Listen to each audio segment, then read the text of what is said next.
लखीमपुर सान्हे को लेकर के किसानों में अभी गम गुस्सा है। ओपोजिशन अभी भी इस मुद्दे को लेकर के हुकूमत को, बीजेपी सरकार को आड़े हाथों लिए हुए है। तनकीद लगातार हो रही है। लखीमपुर सान्हे में आपको बता दें 8 अफराद हलाक हुए, जिनमें 4 किसान, एक जर्नलिस्ट, एक ड्राइवर और 2 बीजेपी कारकुन है। लखीमपुर खीरी सान्हे में एक नया मोड़ आया है। हथियारों से जुड़ी FSL रिपोर्ट में इंकशाफ हुआ है। रिपोर्ट के मुताबिक राइफल, रिपीटर गन और पिस्तौल से फायरिंग की गई थी। मरकजी वजीर ममलिकत बराए दाखिला अजय मिश्रा के बेटे आशीष मिश्रा और उनके करीबी साथी अंकित दास के लाइसेंस याफ्ता हथियार फायरिंग की तस्दीक की गई है। वाज़ेह हो कि जाए सान्हे से फरार होने के दौरान लाइसेंसी असलहे से फायरिंग की गई थी, ताहम किसी के गोली लगने की तस्दीक नहीं हो सकी है। याद रहे कि लखीमपुर खीरी में 3 अक्टूबर को हुए सान्हे से मुतल्लिक केस की समाअत करेगा। इस सान्हे में 4 किसानों समेत 8 अफराद हलाक हो गए थे।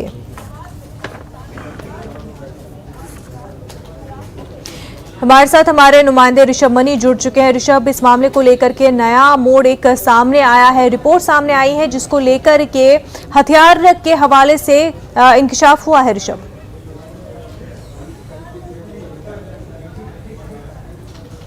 आप तक हमारी आवाज पहुंच पा रही है? जी मुनज़्ज़र आ रही है। ऋषभ, आपसे जानना चाहेंगे कि जो रिपोर्ट सामने आई है उसमें क्या कुछ लिखा है? देखिए, जो सूत्र हमें बता रहे हैं उसके मुताबिक लखनऊ के FSL लैब से 3 असलहों की बैलिस्टिक रिपोर्ट सामने आ रही है, जिसमें इस बात की पुष्टि हो रही है कि आशीष मिश्रा की राइफल, अंकित दास की एक पिस्टल और अंकित दास के गनर लतीफ की एक 12 बोर की रिपीटर गन से गोली चलाए जाने की पुष्टि हुई है। हालांकि घटना के वक्त किसी के भी गोली लगने की पुष्टि नहीं हुई थी, लेकिन अब एक बात जरूर साबित हो रही है कि भागते वक्त इन तीनों ने, या जिसके हाथ में भी ये असलहे रहे हों, उन असलहों से फायरिंग की गई है। मुनज़्ज़र जी, अब तक इस पूरे मामले को लेकर के क्या कुछ कार्रवाई हुई है ऋषभ? देखिए, जो मुख्य आरोपी थे वो सभी जेल में हैं, जिसमें आशीष मिश्रा, अंकित दास, आशीष और अंकित का गार्ड लतीफ है और उनके 4 सहयोगी। वहीं 4 सिख भी जेल में हैं, जो किसान बताए जाते हैं, जिनके ऊपर आरोप है कि उन लोगों ने 4 लोगों को पीट कर मार डाला था, वो भी जेल में है। सुप्रीम कोर्ट की देखरेख में पूरे मामले की विवेचना चल रही है। 2 मामले हैं, जिसमें 4 लोगों की गाड़ी से कुचल के मौत हुई थी और 4 लोगों की पीट के हुई थी। तो जैसी जानकारी है उसके मुताबिक करीब 12 आरोपी दोनों मामलों में अब तक जेल में है। मुनज़्ज़र बिल्कुल। और ऋषभ, वही इस पूरे मामले को लेकर के यूपी पुलिस पर भी कई सवाल उठे हैं। जी देखिए, कल सुप्रीम कोर्ट में तारीख लगी थी, वहाँ पे हियरिंग के दौरान सुप्रीम कोर्ट ने कुछ सवाल जरूर उठाए थे और इस बात की भी संभावना व्यक्त की जा रही थी कि अगर इनकी जांच से, इनकी इन्वेस्टिगेशन से जो SIT कर रही है उत्तर प्रदेश में, उससे संतुष्ट नहीं होते हैं तो ये किसी और को भी दी जा सकती है या किसी अन्य स्टेट के कोर्ट की देखरेख में इसकी इन्वेस्टिगेशन की जाएगी। बिल्कुल ऋषभ, बेहद शुक्रिया तमाम तफसीलात के लिए। महाराष्ट्र में एनसीपी और बीजेपी आमने सामने है। लगातार इल्जाम लगाए जा रहे हैं एक दूसरे पर और फिर उन इल्जाम के जवाब में भी इल्जाम लगाए जा रहे हैं। प्रेस कॉन्फ्रेंस की जा रही है लगातार। आपको बता दें कि दिवाली से कबल महाराष्ट्र के साबिक वज़ीर आला देवेंद्र फडणवीस ने इंकशाफ करने की बात कही है, लिहाजा आज वो मीडिया से रूबरू हुए। उन्होंने महाराष्ट्र के अक़लियती वज़ीर नवाब मलिक के रिश्तेदारों पर अंडरवर्ल्ड से राब्ता होने के इल्जाम आयद किए हैं। देवेंद्र फडणवीस ने कहा कि नवाब मलिक के रिश्तेदार ने मुंबई के गुनहगारों से जमीन खरीदी। देवेंद्र फडणवीस ने शाह वली खान और मोहम्मद सलीम पटेल का तज़किरा किया।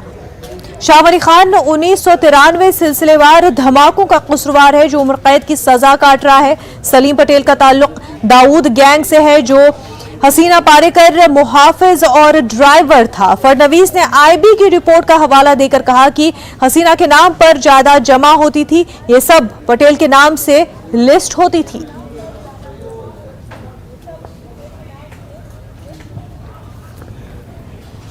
अब कुर्ला में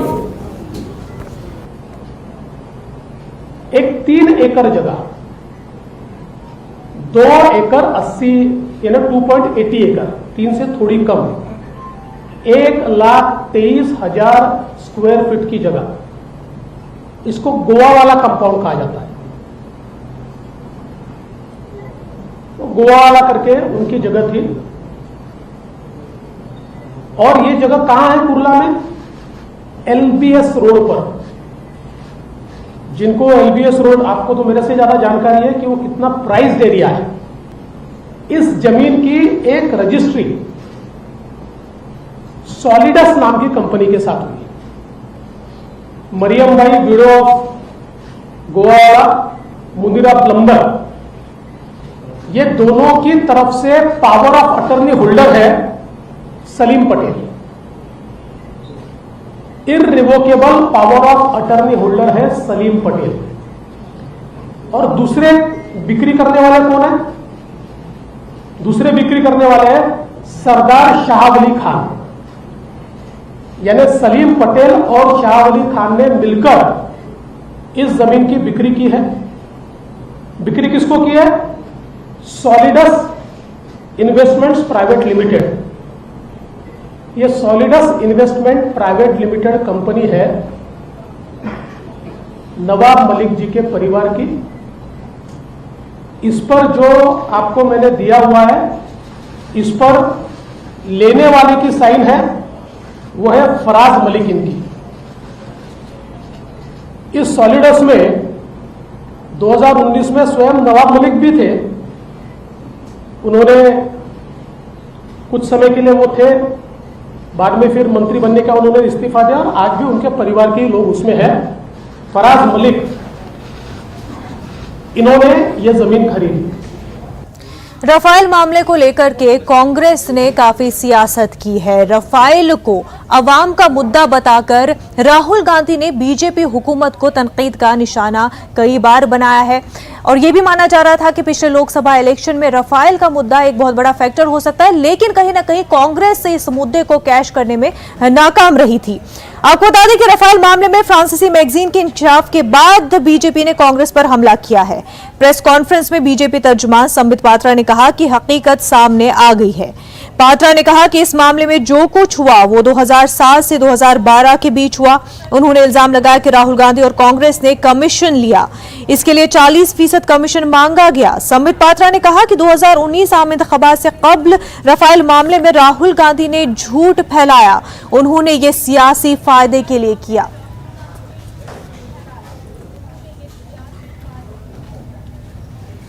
कुछ महत्वपूर्ण दस्तावेज आज आपके सामने हम भारतीय जनता पार्टी के इस मंच से रखने वाले हैं ताकि भ्रष्टाचार किसके कालखंड में हुआ, during which tenure did corruption and commission took place as far as Rafale is concerned, will be out. France की एक मीडिया हाउस है जिसका नाम मीडिया पार्ट है। कुछ महीनों पहले मीडिया पार्ट ने यह खुलासा किया कि राफेल में भ्रष्टाचार हुआ था। जैसे ही यह खुलासा हुआ, कांग्रेस पार्टी ने आओ देखा ना ताओ तुरंत प्रेस कॉन्फ्रेंस करके भारतीय जनता पार्टी और खास करके देश के यशस्वी प्रधानमंत्री नरेंद्र मोदी जी के ऊपर हमला बोला। उस समय भारतीय जनता पार्टी ने प्रेस कॉन्फ्रेंस करके कहा था कि इंतजार करिए, जब समूचा विषय सामने आएगा तो दूध का दूध पानी का पानी होगा। और यह पूरा विषय 2007 और 2012 के बीच घटित हो रहा है। इसमें सबसे महत्वपूर्ण विषय है, और आप इस आर्टिकल में देखेंगे तो आर्टिकल में लिखा गया है एटलीस्ट 7.5 मिलियन यूरोज वे पेड। मतलब मिनिमम अमाउंट जो कमीशन का पे किया गया वो 65 करोड़ रुपया है। और आर्टिकल में कई स्थानों पर आगे इसका बखान है, उल्लेख है, और बाकी न्यूज़पेपर्स ने भी जो आर्टिकल बनाए हैं उसमें यह बखान है। इसमें वो कहा गया है कि 11 मिलियन यूरो तक, अर्थात मिनिमम 7.5 मिलियन यूरोज और 11 मिलियन यूरोज तक ये कमीशन दिए गए हैं हिंदुस्तान के अंदर एक मिडिल मैन के माध्यम से, जिस मिडिल मैन का नाम सुषेन गुप्ता है, सुषेन मोहन गुप्ता, SM गुप्ता। आश्चर्य का विषय है कि 2007 और 2012 के बीच में ये जो घोटाला होता है, ये जो कमीशन खोरी होती है, जिसका मिडिलमैन, जिसका दलाल सुषेन गुप्ता होता है, ये सुषेन गुप्ता कोई नया खिलाड़ी नहीं है। ये एक पुराना खिलाड़ी है जो VVIP चॉपर गेट स्कैम था, जिसको ऑगुस्ता वेस्टलैंड के नाम से जाना जाता था। वो सुषेन गुप्ता उसका भी किंगपिन था, उसका भी कमीशन एजेंट था, उसका भी दलाल था। This is too much of a coincidence that a agent, a middleman who was commission for Agusta Westland case, in fact is the kingpin, is the commission agent, is the middleman in the Rafael case also during 2007 and 2000. वहीं Rafale मामले को लेकर के नवाब मलिक का बयान भी सामने आया है। उन्होंने हुकूमत से मुतालबा किया है कि इस पूरे मामले को लेकर के जांच होनी चाहिए। उन्होंने फ्रांस की मीडिया के हवाले बताया कि रफाल मामले में 6.5 करोड़ पाउंड दरमियानी शख्स को देने की खबरें आ रही हैं। नवाब मलिक ने इस मामले में जांच कराने की मांग की है। रफेल को लेकर फ्रांस की मीडिया में लगातार खबरें आती रही। फिर फ्रांस की मीडिया में आया है कि 6.5 करोड़ पाउंड इसमें मिडलमैन को दिए गए। हमें लगता है कि जिस तरह से खबरें दुनिया से निकल कर आ रही हैं, सरकार को चाहिए कि अगर कोई गड़बड़ी है तो जांच करानी चाहिए। ये नहीं कि हम कुछ नहीं करेंगे। धीरे धीरे चीज़ें साफ हो रही हैं। हम मांग करते हैं कि स्वयं सरकार इसको लेकर जांच बैठाए। कोरोना वबा अभी खत्म नहीं हुई, वहीं मुल्क में कई ऐसी जगहों पर डेंगू के केसेस भी बढ़ते ही जा रहे हैं। और अगर बात हम कानपुर की करें तो कानपुर में जीका वायरस के केसेस में इजाफा होता जा रहा है। कानपुर में जीका वायरस के 17 नए मामलों की तस्दीक हुई है। इस तरह जीका मुतासरीन की मजमूई तादाद बढ़कर 106 हो गई है। अब तक चकेरी थाने के 3 इलाकों में जीका के मामले सामने आ रहे थे, लेकिन आज एक मामला रेल बाजार इलाके से सामने आया है, जिससे इलाके में सनसनी फैल गई है। जीका के फैलाव को रोकने के लिए हुकूमत की जानिब से तमाम तर एहतियाती इक़दाम किए जा रहे हैं। मुतासरा इलाकों में दवा का छिड़काव किया जा रहा है।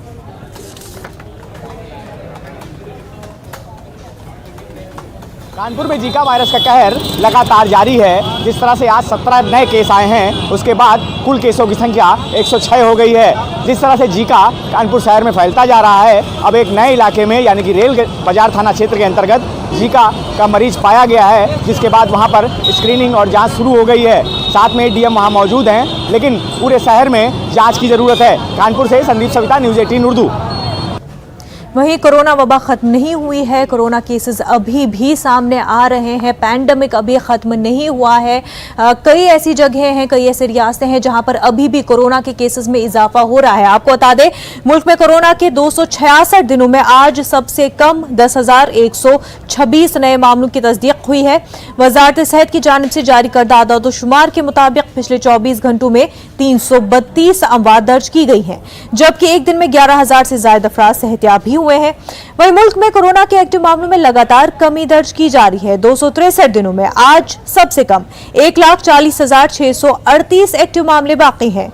दूसरी तरफ मुल्क में कोरोना के खिलाफ टीकाकारी मुहिम जारी है। अब तक 109 करोड़ वैक्सीन डोज लोगों को लग चुकी है।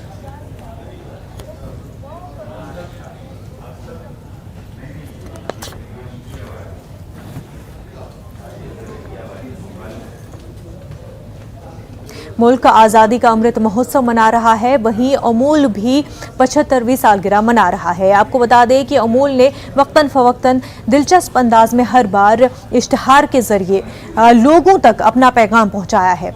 आइए नजर डालते हैं अमूल की एक सुनहरी कहानी पर।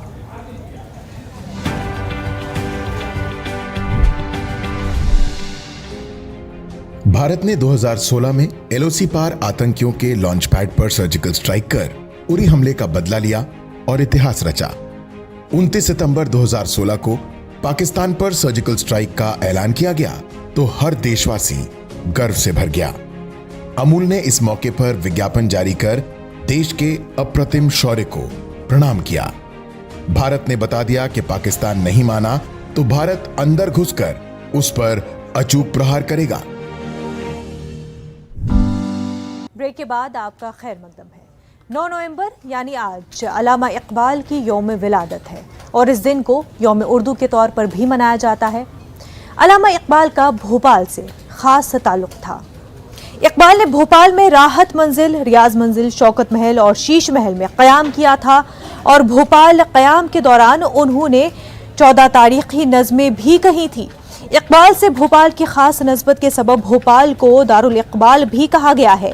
यही नहीं, 21 अप्रैल 1938 में अल्लामा इकबाल के इंतकाल के बाद भोपाल ही वो शहर जहां पर इकबाल के नाम से सबसे पहले उनकी याद में लाइब्रेरी भी कायम की गई।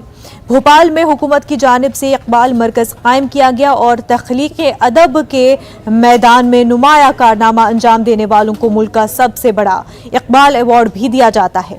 भोपाल में इकबाल मैदान भी है लेकिन खस्ताहाली का शिकार है। समाजी तंजीमों ने इकबाल मैदान की खस्ताहाली को दूर करने के लिए 13 अक्टूबर को एहतजाज करते हुए यौम इकबाल से कबल इकबाल मैदान की खस्ताहाली को दूर करने का हुकूमत से मुतालबा भी किया था, लेकिन अब तक इस समत कोई कदम नहीं उठाया गया। भोपाल से हमारे नुमाइंदे मेहताब आलम इस वक्त बराह रास्त हमारे साथ जुड़ चुके हैं। मेहताब, लगातार ये मुतालबा किया जाता रहा है, आज नहीं पहले भी जो है इस हवाले से लोगों ने मुतालबा किया हुकूमत से कि इकबाल मैदान खस्ताहाली का शिकार है, उस तरफ तवज्जो दी जाए, लेकिन क्या वजह है कि इंतजामिया इकबाल मैदान की तरफ कोई तवज्जो नहीं दे रही? मुनज़्ज़ा, इसकी वजह यह है कि मध्य प्रदेश में 2018 से अब तक 2 हुकूमतें, कमलनाथ हुकूमत जो है 15 महीने थी, 19 महीने जो शिवराज हुकूमत को हो गया, लेकिन यहाँ पर अक़लीती वजारत को लेकर, अक़लीती महकमों को लेकर, चाहे हम वक्फ बोर्ड की बात करें या फिर हम शाही औक़ाफ़ की बात करें, मदरसा बोर्ड की बात करें, हज कमेटी की बात करें, मसाजिद कमेटी की बात करें या अक़लीती कमीशन की बात करें, इनकी आज तक तश्कील नहीं हो पाई है। जब तश्कील नहीं है तो ये लोग किसके पास जाएंगे? इस वक्त हमारे साथ समाजी तंजीमों के ज़िम्मेदार मौजूद हैं। इन लोगों ने सुबह कुरान ख़वानी भी की और इस वक्त फिर जो है यहाँ पर इकबाल मैदान में मौजूद है। उनसे जानते हैं कि इकबाल से भोपाल का क्या खास रिश्ता रहा? इकबाल जब परेशान थे माशी तौर पर और किसी जगह से भी उनकी कोई मदद नहीं की जा रही थी, उस ज़माने में नवाब हमीदुल्लाह खान ने उनको 500 रुपये माहाना के ऊपर वजीफ़ा तय किया। वो बीमार थे, इलाज नहीं होता था, उनके इलाज के लिए उन्हें यहाँ बुलाया गया और 3 बार से ज़्यादा वो यहाँ पर आए। इतनी ज़्यादा बार वो लाहौर के बाद किसी और शहर में नहीं गए। यकीनी तौर पर लाहौर के बाद सबसे ज्यादा जो यहाँ पर आए, यहाँ पर भोपाल में बहुत सारी चीजें खस्ताहाली का शिकार है। आप लोगों ने मुतालबा भी किया था, कुछ नहीं हुआ। बिस्मिल्लाहिर्रहमानिर्रहीम। देखिए, जमीयत उलमा मध्य प्रदेश अरसे दराज से मुतालबा करती आ रही है, पर हमारे मुतालबात को कोई तवज्जो नहीं दी गई। आज 9 नवंबर जो है यौम पैदाइश के मौके पर भी उनकी यादगार, तमाम यादगारें जो है खस्ताहाली का शिकार हैं और बदहाल हो रही हैं। तो ऐसे में जो है जिम्मेदारी ये बनती है कि भोपाल की आवाम भी आगे आना चाहिए और जो इकबाल से मोहब्बत करने वाले हैं, इकबाल को चाहने वाले हैं, उन लोगों को भी इस तरफ तवज्जो देना चाहिए। आप लोगों ने किस तरह से आज यौम इकबाल को सुबह से मनाया? बिस्मिल्लाहिर्रहमानिर्रहीम। आज हमने कुरान ख़वानी की और उनको एहसाल सवाब किया। आज उनकी यौम पैदाइश का दिन है, तो कहने का ये है, हमारा मकसद है कि जिस तरीके 2 मुतालबात हैं हमारे। एक तो हमारे अपने लोगों से है कि जिनकी दुकानें उर्दू के नाम पर चल रही हैं, वो उसकी तरफ ख़ास तवज्जो नहीं दे रहे हैं। आज इकबाल मैदान जो पूरी खस्ताहाली का शिकार है और इस तरीके से इतना ज़्यादा खस्ता हाल है कि इसकी तरफ कोई तवज्जो देने वाला नहीं है। अच्छा, दूसरी एक चीज़ हुकूमत मध्य प्रदेश से भी मुतालबा करते हैं कि वो इसकी तरफ तवज्जो दे और उर्दू। बार बार मुतालबा करते हैं, क्यों नहीं माना जा रहा है? क्या वजह? बिस्मिल्लाहिर्रहमानिर्रहीम। बार बार जमीयत उलमा के प्लेटफार्म से ये आवाज़ उठती है कि अल्लामा इकबाल की आज यौम पैदाइश है और उनको याद किया जाता है हर मौके के ऊपर, लेकिन उनकी जो यादगारें भोपाल के अंदर और उनसे जो निस्बत थी, भोपाल से ख़ास तौर से मोहब्बत थी, उसको कायम करने के लिए बार बार यादगारें बनाई गई है। जिस मकाम पे हम खड़े हैं ये अल्लामा इकबाल के नाम से ही जाना जाता है, लेकिन इस इकबाल मैदान की अगर हालत आप देखेंगे तो कितनी ख़राब हालत है, खस्ता हालत है। नगर निगम की और दिगर हुकूमतों की भी ये जिम्मेदारी बनती है कि वो इसकी जिम्मेदारी है। यहाँ पे मैं मुनज़्ज़ा बता दूं, जो हम भोपाल की बात करते हैं और भोपाल जैसा खुद आपने बताया कि एक खास रिश्ता भोपाल से इकबाल का रहा है। भोपाल को दारुल इकबाल भी कहा गया। भोपाल में इकबाल ने जो 14 नज़्में भी लिखी। आप हमारे पीछे देखिए कि शाहीन बना हुआ है। इसके बनाने के वक्त जो है खुद एम हुसैन भी यहाँ पे मौजूद थे, स्वामीनाथन भी मौजूद थे, बड़े लोग भी मौजूद थे, लेकिन हुकूमतें अब तवज्जो क्यों नहीं दे रही? सबसे पहले इस मीनार की तरफ देखिए, इसमें जो बिजली का तार डाला गया है वो कटा हुआ है। कभी भी इसके ऊपर बिजली गिर सकती है और ये यादगार ख़त्म हो सकती है। इसी बात से मालूम होता है कि हुकूमत इकबाल को क्या समझती है और उसकी क्या अहमियत है। जबकि इस मैदान को बनाने में सरकार का और आवाम का टैक्स की रकम खर्च हुई है। आवाम को आगे आना चाहिए। अफसोस ये है कि भोपाल के लोग इस कीमती असासे की हिफाजत नहीं कर रहे हैं, सारे जहाँ से अच्छा हिंदुस्तान हमारा की हम बात करते हैं, और फिर उसी इकबाल ने वो सामने लिखा हुआ है कि है राम के वजूद पे हिंदुस्तान को नाज अहले नज़र समझते हैं इसको इमामुल हिंद। अब जो हुकूमत है यहाँ पर राम की बात बहुत होती है, लेकिन राम की बात करने वाले उसी इकबाल की जो है तरफ कोई देखने वाला नहीं। देखिए यही हम कहना चाह रहे हैं कि एक तरफ तो जो है सबका साथ सबके विकास की बात हो रही है, दूसरी तरफ जो है अल्लामा इकबाल जैसी शख्सियत को जो है दरगुजर किया जा रहा है, उनकी याद को दरगुजर किया जा रहा है। तो हुकूमत को इनकी तरफ तवज्जो देना चाहिए, म्युनिसिपल कॉरपोरेशन को, पर्यटन विभाग को और दीगर जितने भी जिम्मेदार उन सबको आगे आना चाहिए, और इसमें खुसूसी तौर पर कि आवाम को और उर्दू अंजुमनों को भी बेदारी का सबूत देना चाहिए, अल्लामा इकबाल से मोहब्बत करने वालों को बेदारी का सबूत देना चाहिए, और इकबाल मैदान और जितनी भी उनकी यादगार हैं उन पर तवज्जो देना चाहिए। और हुकूमतों को बेदार करेंगे, उनको मजबूर करेंगे, तो कहीं ना कहीं यादगार जो शिकस्त हाल हो रही है इसकी तज़ीनकारी भी होगी और नए दिन भी आएंगे। मुनज़्ज़ा। बिल्कुल मेहताब, और किसी भी रियासत के लिए जहां पर इस तरह की यादगार हो तो काफ़ी अहमियत हासिल रखते हैं, और रियासतों को चाहिए, रियासी सरकारों को चाहिए कि इन यादगार की तरफ तवज्जो दे, उनको खस्ताहाली का शिकार न होने दे, क्योंकि ये उन रियासतों की, उन जगहों की तारीख को दिखाते हैं, काफ़ी अहमियत के हामिल होते हैं, कल्चर को, तहजीब को जो है आगे चलकर पेश करते हैं। मेहताब आलम, आपका बेहद शुक्रिया, आपके साथ जुड़े तमाम तर लोगों का भी बेहद शुक्रिया। न्यूज़ रूम लाइव में फिलहाल इतना ही, हमें दीजिए इजाज़त, आदाब।